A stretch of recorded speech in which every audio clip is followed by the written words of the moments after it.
সময় সংক্ষিপ্ত, তাই সংক্ষিপ্ত আকারেই বলছি। কবিতা জীবনের কথা বলে, কবিতা সময়ের রথে চলে। শুদ্ধ কবি ও কবিতা নিপীড়িত জনতার বলিষ্ঠ কণ্ঠস্বর।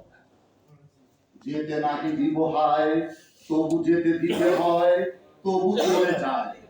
সমবেত সুধীজন, আজকে শোক সভায় অত্যন্ত দুঃখ ভারাক্রান্ত হৃদয়ে আপনাদের জন্য আমার নিবেদন কিংবদন্তি কবি মাহমুদুল হাসান নিজামীর অকাল মৃত্যুতে শোকোচ্ছ্বাস।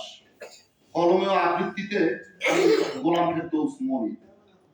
বাংলা সাহিত্য অঙ্গন পেরিয়ে ভারতবর্ষ তথা মধ্যপ্রাচ্য জুড়ে নজরুল সুকান্ত সম কবি মাহমুদুল হাসান নিজামী, তুমি ছিলে এক অনন্য জাগরণের কবি।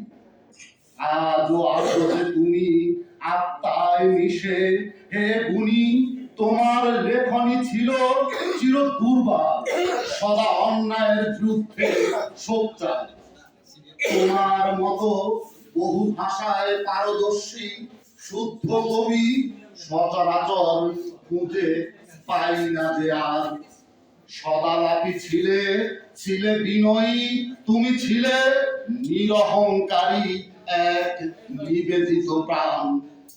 করেছ কত গবেষণা, লিখেছ কত শত কবিতা গল্প গান, সদা শুদ্ধতায় তুমি ছিলে গগন চুম্বী।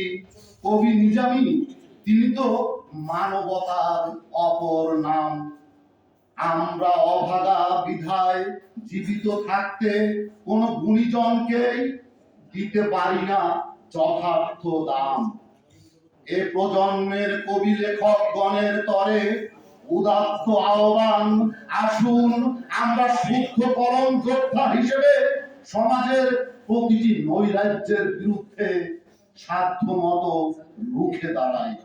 প্রিয় কবি নিজামী ভাইয়ের মতো নিজ দৃঢ়তায়, বিবেকের তাড়নায় মানবিকতা প্রকাশিয়া দুহাত বাড়াই। হে পরম শ্রদ্ধা ভাজন গুণী কবি মাহমুদুল হাসান নিজামী, আপনার সৃজনশীল লেখাগুলোর মাঝে চির অমর হয়ে রবেন আপনি। হে গুণী, ক্ষমা করুন তিনি আপনাকে, বিধাতাই দয়ালু ও মহিয়ান। মহান আল্লাহ পাক আপনাকে জান্নাত করুন দান। আমিন। যেন এমন হয়। সকলকে অসংখ্য সাধুবাদ, অবিরাম।